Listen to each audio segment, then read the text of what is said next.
Most content creators slash influencers who receive PR products, i.e. gifted products from brands, are not making the most out of them. They are wasting their true potential, the potential to turn them into cash. Getting free stuff is incredibly cool, and understandably is a goal for a lot of people who are just starting to post content online. But let's be real, free stuff does not pay our bills, especially in this economy. And usually when enough shampoos and conditioners start rolling in that we can set ourselves, our friends, and our family up for the year, creators start shifting their goal and become less likely to post about the PR products they're being sent in pursuit of making some real money. But this is actually a huge mistake. Savvy business-minded creators know that you can use PR products as a building block and tool to make said real money. And no, it's not by selling them off. That's bad form. Don't do that. So it's time to stop just letting the PR products sit or potentially just throwing up an unboxing story and calling it a day. That one is a self-call out, it's okay. Because it's time to make these products work for us. Let's get into it. So to make money off of PR products, and I do want to clarify first that by PR products, I mean products that are being sent to you by a brand with no requirement to post. They're not saying we're only going to send you this if you post a reel about it. It's technically and legally no strings attached. To make money off of these, you do actually need to create some content about them.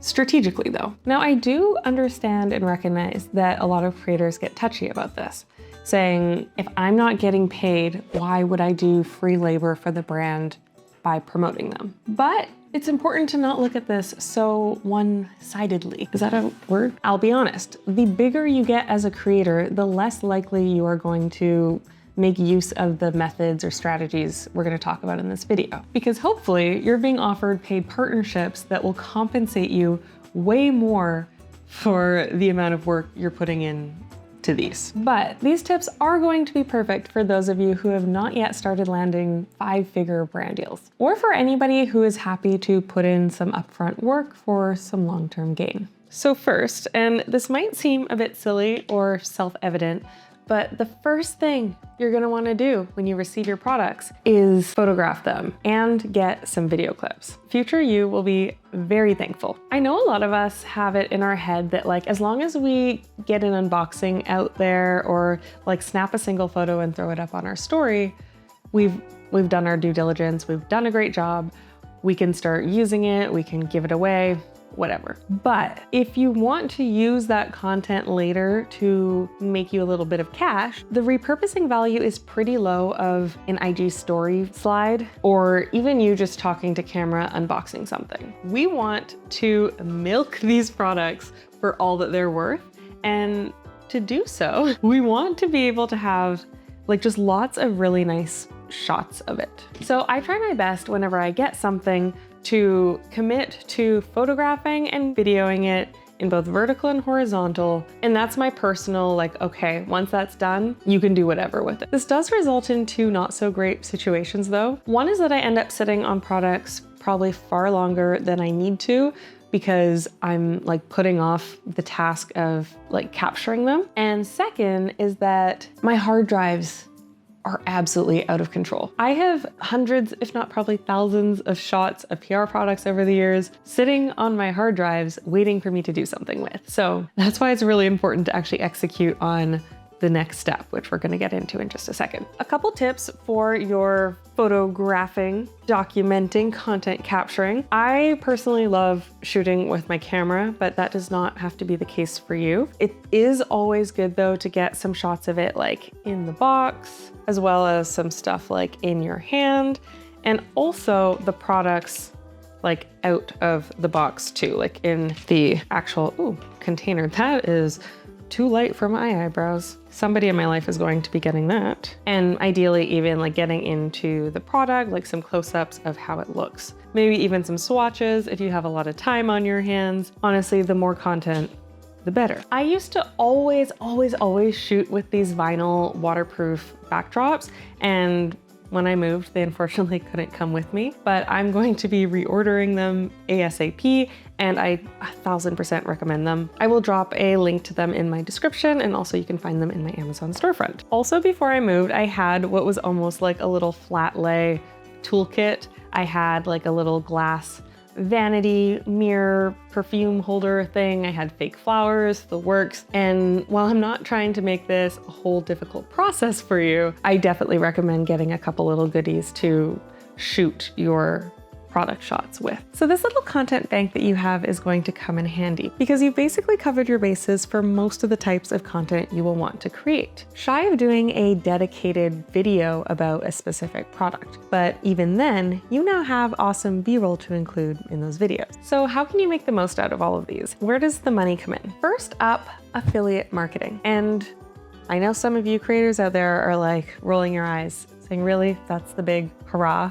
Affiliate marketing? I only get pennies from that. But hear me out. And also, if you're really against affiliate marketing, that's not my only recommendation, so hold tight. Yes, you could technically throw these photos and images up on your stories and include a link to your Amazon, your Like to Know It, a dedicated affiliate program, etc. But that's not very strategic, and yeah, you're probably going to get pennies. The key is to intentionally create content for the people who are looking for this information or for these products. So how does this show up? First is through product-specific highlight posts.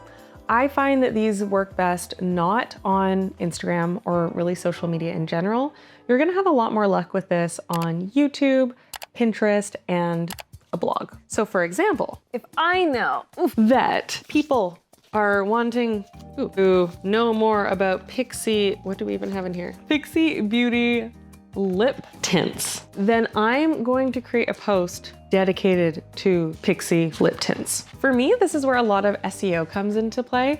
I like to type in a product into a keyword search tool. I personally use KeySearch. Also, we'll throw the link down below if you're interested in that. And if it looks like it's getting a lot of hits, which a product is very likely to do if it's recently gone viral on TikTok or something like that, then I know that's a product that I'm going to want to create content for. You might not even be doing a dedicated review. You're just saying, hey, here's this product that Pixi came out with. Here are the colors that they have. Here is the gorgeous and very creative PR box that they sent, and post that with your affiliate links. Done deal. Especially if your affiliate link is to somewhere like Amazon.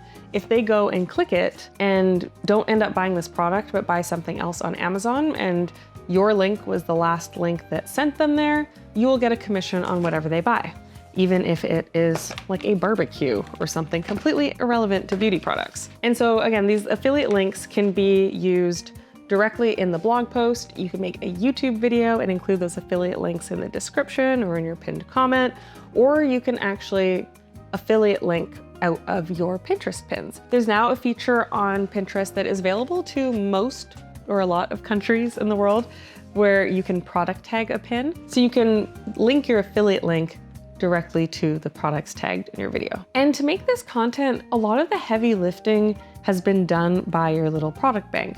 If you are making a blog post out of this, your images that you can put all throughout your blog post will be the ones that you shot already. If you're making a Pinterest pin, you can use those video shots and static images as pins and link out accordingly. Or if you're doing a YouTube video, as I mentioned, you can use those shots as fantastic B-roll. And the beauty of using these 3 different platforms to promote your affiliate links is that they can reach an audience for literal years down the line. It's not like your story that expires in 24 hours on Instagram. Another angle of making money off of affiliate links for your PR products is to do more general posts. Think of roundup posts, which are best of lists, or how-tos, or X tips for this, where the product is organically featured in this list. So again, using these as an example, I could make content around the concept of 10 best drugstore lip tints. I would hopefully want to have tried it by that point and only say that if I believe it's one of the best 10. Or it could be not a best of, but just drugstore lip tints below X dollars. And I just use the videos and pictures from the product bank to create the content and then affiliate link it. Or I could make a post that's like beauty products you must pack with you when you go somewhere. I don't know if it's obvious, but I'm not primarily a beauty creator, so it's beyond me how I'm able to receive all of this awesome beauty product PR. And the cool thing about these types of posts, if you are creating this content on a blog or on Google, you unlock another income revenue, AdSense. This is why I love